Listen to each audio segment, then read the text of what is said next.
કોરોનાની વેક્સિન કોવિશિલ્ડના કારણે blood clot થાય છે એ ન્યૂઝ હમણાં આપણે જાણવા મળ્યા અને અત્યારે બધા જ લોકો એના વિશે ચર્ચા કરે છે. 70થી 80% ભારતીયોએ કોવિશિલ્ડ વેક્સિન લીધેલી છે અને લોકોને એ ભયભીત છે કે મને આના કારણે કોઈ સાઈડ ઇફેક્ટ તો નહીં થાય ને. તો હું કોઈ તરફી બોલવા માટે મેં આ વિડીયો બનાવ્યો નથી. મારા લોજિક અને મારા રિસર્ચ પ્રમાણે હું તમને ખાલી એટલું કહીશ કે આ ન્યૂઝમાં બીવા જેવું કંઈ નથી. શું કામ? કારણ કે આ જે સાઈડ ઇફેક્ટ જે બ્લડ ક્લોટિંગની છે એ બહુ રેર છે. લાખે એક દર્દીમાં જોવા મળે.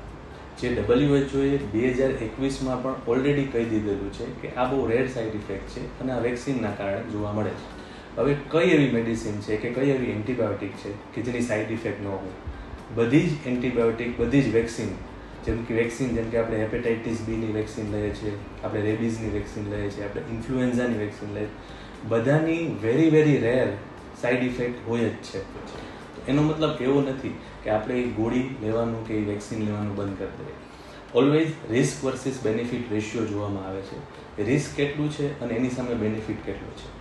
બીજી વસ્તુ કે કોઈ પણ વેક્સિનની સાઈડ ઇફેક્ટ હોય તો એ થોડા દિવસથી લઈને મેક્સિમમ 40 દિવસ સુધી આવી શકે. આપણે વેક્સિનને લીધેલા ઓલમોસ્ટ 2 વર્ષ થઈ ગયા છે. હવે એની સાઈડ ઇફેક્ટ આવે એવી પોસિબિલિટી બહુ ઓછી છે. ત્રીજી વસ્તુ કે ICMRએ ઓલરેડી આના ઉપર રિસર્ચ કરેલી છે અને એ લોકોએ એવું કીધેલું છે કે હાર્ટ એટેક અને વેક્સિન આ બેયનું કોઈ ડાયરેક્ટ કનેક્શન નથી. તો હવે તમારા મનમાં એ પ્રશ્ન આવતો હશે કે જો વેક્સિનના કારણે નથી તો આટલા બધા હાર્ટ એટેકના કેસીસ કેમ વધ્યા છે? કેમ યંગ લોકોને આટલા બધા હાર્ટ એટેક આવે છે? તો એના માટે મેં એક ડિટેલ વિડીયો મારા ઇન્સ્ટાગ્રામ પેજ ઉપર બનાવેલો છે. જો તમારે જોવો હોય તો જોઈ શકો. પણ મારા હિસાબે અત્યાર પૂરતા મુખ્ય 2 કારણ છે. એમાં એક કારણ છે લાઈફસ્ટાઈલ, વ્યસન, આપણી બીમારીઓ, અને બીજું કારણ છે કોરોના વાયરસનું ઇન્ફેક્શન. આપણે જ્યારે કોરોના વાયરસનું ઇન્ફેક્શન થયું ત્યારે એક ઇન્ફ્લામેટરી પ્રોસેસ થયો હતો.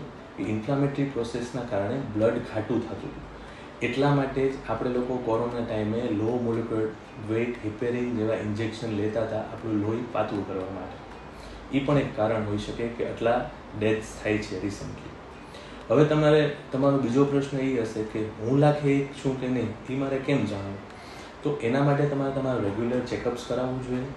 તમે કોઈ પણ એવા નવા લક્ષણો જોવા મળે, જેમ કે માથામાં દુખાવો, અચાનકથી આંખમાં ધૂંધલું દેખાવું, ચક્કર આવવા, અથવા છાતીમાં દુખાવો થવો, શ્વાસ ચડવો, ડાબા હાથમાં દુખાવો થવો, અથવા પેટમાં દુખાવો થવો, અથવા પગની અંદર કોઈ પણ નવા ચાઠા પડવા, આ કોઈ પણ લક્ષણ તમને નવા જોવા મળે ત્યારે તમે તમારી ડૉક્ટરની સલાહ લો અને ડૉક્ટરની સલાહ મુજબ આગળ વધો. અને બીજી વસ્તુ કે તમે હેલ્ધી લાઈફસ્ટાઈલ ફોલો કરો, રેગ્યુલર એક્સરસાઇઝ કરો, ખૂબ લીલા શાકભાજી ખાઓ, મેડિટેશન કરો. આ બધી વસ્તુ કરવાથી બને એટલા રિસ્ક તમે ઓછા કરી શકશો.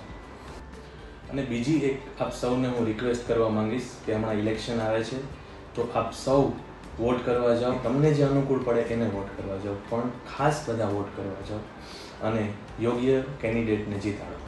આભાર. Stay healthy, love life.